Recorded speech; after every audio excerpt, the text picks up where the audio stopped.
Hey everyone, welcome back to my channel, Victoria Takes on Sweets. Today I am going to be making some homemade vanilla extract. And I've really been wanting to do this for quite some time, and so I thought today's the day. The great thing about making your own homemade vanilla extract is you really only need two ingredients: your vodka and your vanilla beans. So I've got those items, and so let's go ahead and get started. I do have two bottles here that I've labeled. One is 100 proof vodka and the other one is 80 proof. I've heard that it's best to use 100 proof, but usually people have 80 proof around the home. So I have both, and I'm gonna try out both just to see if there's a difference. And for the vanilla beans, I ordered these on Amazon. They are grade B Tahitian vanilla beans. And you are gonna need a measuring glass and a funnel. Okay, now before we actually get started, I wanted to kind of go over some things. I know some people may be wondering, why even make your own vanilla when you can just go to the store? It's way more convenient and you don't have to wait as long, because this process does take much longer to make. If you want, I guess it just ranges from, 3 months to 6 months. Some people even go 12 months long. And that just, the longer you go, the more intense the vanilla flavor.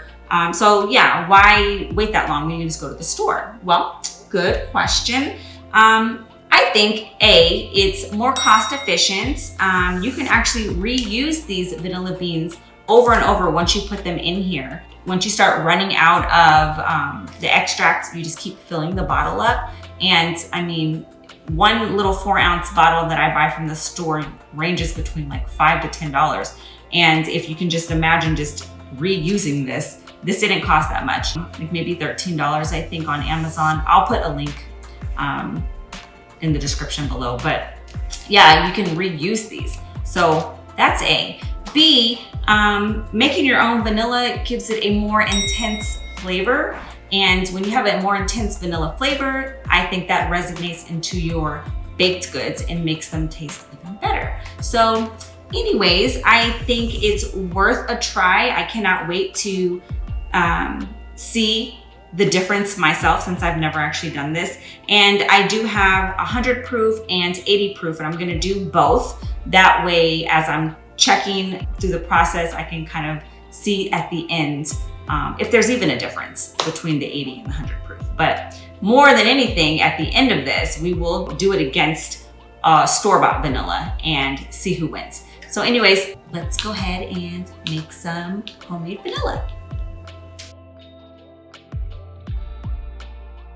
All right, so I do have my vanilla beans. I'm gonna go ahead and take them out of the package. And I must say, these Tahitian vanilla beans smell so good. Ooh, here they are. Yum. Okay, so what I'm doing here is making a slit down the center of the vanilla bean pod, and that just exposes the vanilla beans inside. And so when you put it into the bottle with the vodka, the vanilla beans can be exposed. Okay, and now I am cutting them in half.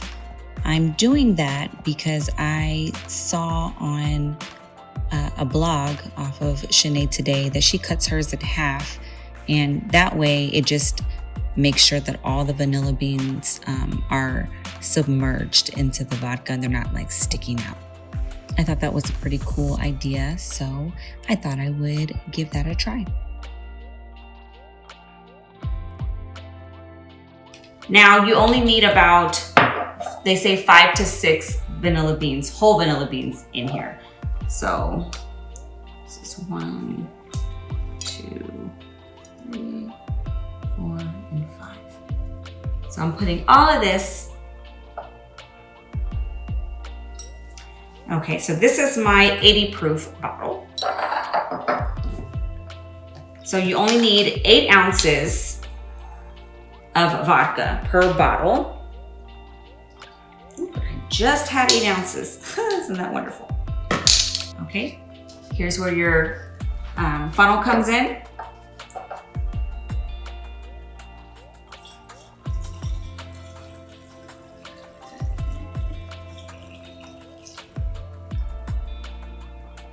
How exciting!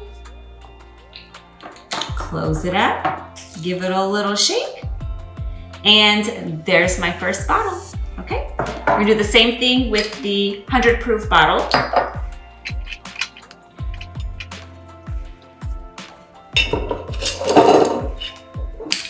100 proof vodka, 8 ounces. Might have been a little more, that's okay. Oop, need my funnel. Just makes it for less mess.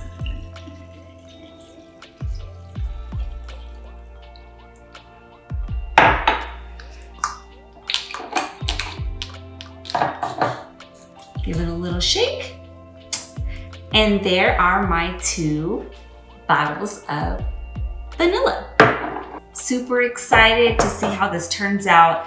And I'm really just going to be letting them sit for about 3 to 6 months. I'm gonna check on them. From what I've read, you're supposed to shake them like once a week, keep them in a cool place, and just really just let the vodka and the vanilla beans do their thing.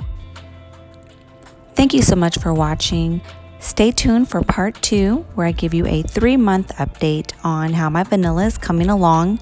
If you enjoyed watching, please give me a thumbs up, like and subscribe to my channel. Thanks. Have a great day.